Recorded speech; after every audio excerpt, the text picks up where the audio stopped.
It's amazing to see you all here tonight, because I can now confirm that my optometrist did not scam me. But, a few of you in the back are a bit blurry, but from what I can tell, that's a bit of a mercy on me. Before I begin, I wanted to say that in the event that my egg stinks, it means that I have not drank enough. And in the event that you enjoy my act, it means that you have not drank enough.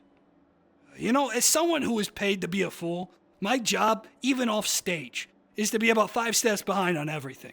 You might think I'm acting as an idiot, but no.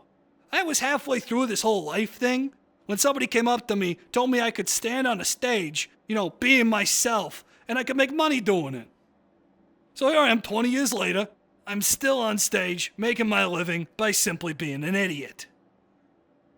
Take last month, for example. I received some horrible news. I found out that my son's gay. So, like any normal person, I decided to look up who in our genetic timeline had failed me, because clearly the gay gene had passed me. Because I have not ever once had gay sex that I enjoyed.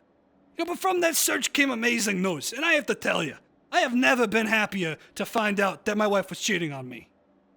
I was worried about the fruits on these loins, and what they had made. But at least they didn't make that fruit. Sex with anyone other than my wife scares me. Besides getting an earful from her, I'm mainly afraid of the judgment.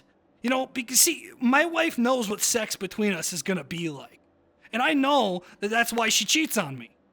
So if I tried another person, I'm gonna have to walk them through, the whole experience of what it's gonna be like. Have you ever had sex with someone where you had to read a manual before intercourse?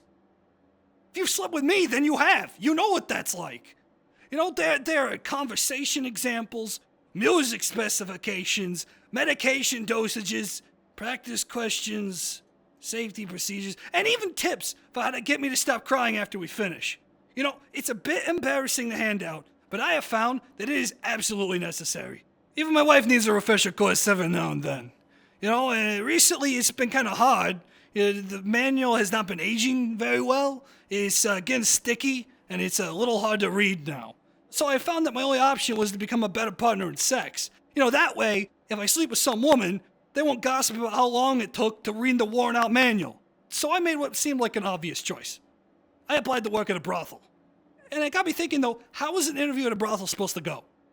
So I printed my resume, but I figured that since the place is a little sexual in nature, I attached my manual as well. The guy who interviewed me, though, he wasn't a woman. And that definitely had me on edge. I was dreading the idea of the interviewer saying that I suck. Because I figured that, phrases like that would take on a whole new meaning at a brothel. Because while he's reading my resume, he would tell me, "No, harder, faster." And, his desk just seems so cramped. And as a straight man who's never enjoyed gay sex, I gotta be honest, I stated my problem right out of the gate. I said, "Sir, I know that sex is a part of this job, but I will not have sex with you. I want this interview to be as clean and professional as possible." He looked me in the eye. "You understand the Hooters is a normal restaurant, right? There's no sex here. Ever."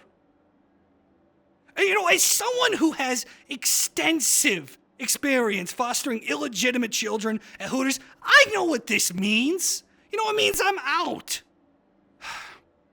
So we shared a few appetizers. We had a meal. I left with my dignity intact. With that, I leave you all. Have a great night.